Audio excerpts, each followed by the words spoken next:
Иваненко Марина, 5-ші сынып оқушысы. Ибрай Алтынсарин, кел балалар оқылық. Бір құдайға сыйынып, кел балалар оқылық. Оқығанды көңілге, ықылас пен тоқылық. Оқысаңыз балалар, шамнан шырақ жағылар. Тегілемін арылдынан, іздемей ақты болар. Бала жатыр төсекте албыраған, әке жатыр еденде қалжыраған. Түн күзетіп аны отыр қоршанары, шарасыздан шашаған, жаудыраған. Түнім нау, тамызым маужыраған, тауыма нау шымылдық салбыраған. Биік барып жетімкөл келбетімен, сол байырғы жетімкөл келбетімен. Айдынында аққулар ұйықтап жатыр, сайдан соққан самалмен тербетілген. Бақыт деген өзі. Бақыт деген не өзі деп бастады топ таласты. Бірі оны үйден іздеп, бірі қырдан дарасты. Бір айтады, бақыт деген барлық байлық емес пе?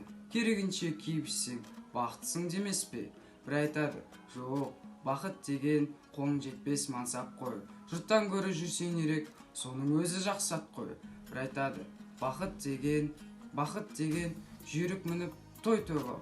Ісің болмай кебеңменен, қарның тойса қарт ойнау. Бір айтады, бақыт деген адал жармен перзент қой. Ынтымаққа ырыс келген, соның өзі ермек қой. Пікірлердің таласына осылай мен жолықтым. Бақыт адам баласына келмес оңай соны ұқтым.